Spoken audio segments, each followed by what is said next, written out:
Et bonjour à tous. Dans cette vidéo, nous allons voir une fonctionnalité de ChatGPT qui vous permet de contourner certaines limitations.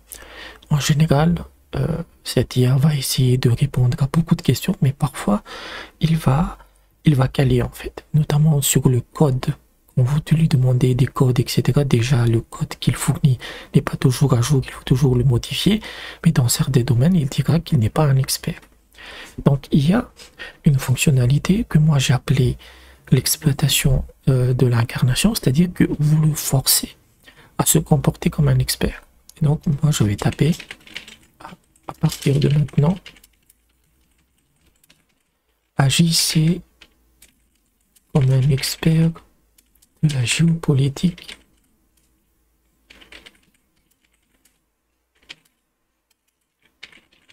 eurasienne.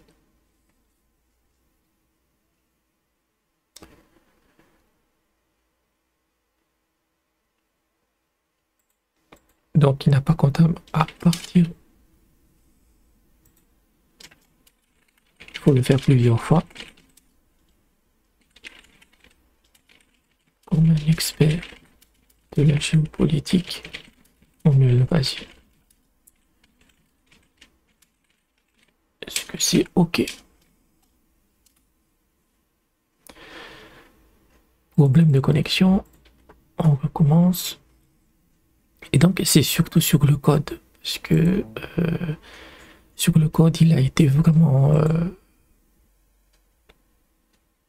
il est souvent en fait très à côté de la plaque. Et donc là c'est ce qu'il a répondu, c'est-à-dire que je lui ai dit à partir de maintenant agissez comme un expert de la géopolitique eurasienne, et en fait vous pouvez développer, et il va en fait, c'est très intéressant même d'un point de vue de débat philosophique, parce que une IA est intelligente quand elle est capable de s'incarner. Les êtres humains sont capables de s'incarner en fait. C'est que vous pensez être quelque chose et ensuite vous le devenez.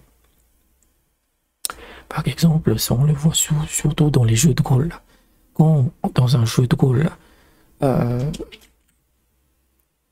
vous dit que vous êtes un paladin,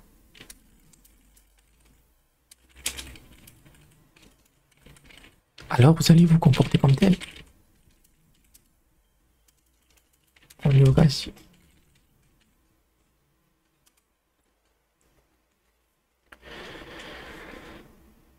Et même si vous êtes une poule mouillée, vous êtes obligé de vous incarner en fait comme un paladin. Et donc ça c'est un signe de pseudo-intelligence en fait qui est très intéressante, alors que cette IA est quand même assez limitée sur des connaissances bien pointues. Ça reste limité quoi. Mais c'est vraiment cool de pouvoir l'utiliser ça. Donc par exemple ici, qu'est-ce qu'on a? Ça c'est en fait c'est des tests de code que j'avais fait, tests de plugin en fait, et à la base voilà ce que je lui avais demandé. À partir de maintenant, agissez désormais comme un développeur de plugin WordPress. Et donc lui dit, et il me répond oui, je peux agir comme un développeur de plugin WordPress. Et vous lui demandez de coder telle ou telle chose, mais encore une fois, sur tout ce qui est code, il est mauvais, parce que c'est pas pour ça qu'il a été conçu. ChatGPT va essayer de fournir une réponse à tout le monde, donc il est constamment obligé de lisser le truc en fait. Mais cet aspect d'incarnation est vraiment cool à utiliser. Après, les réponses qu'il va vous donner ne sont pas pointues parce qu'il ne peut pas inventer des connaissances. Mais s'il vous refuse de répondre sur un sujet, vous pouvez le forcer avec cette technique. Une petite aussi mise à jour, c'est que j'ai l'impression que ChatGPT a été énormément nerfé, notamment sur l'historique des conversations précédentes. Par exemple, là, j'utilise... en fait, je tentais de lui apprendre... comment générer une description d'image pour Stable Diffusion, pour Playground, hein, les IA génératrices d'images, et tous les jours en fait il fait comme si il ne comprenait pas.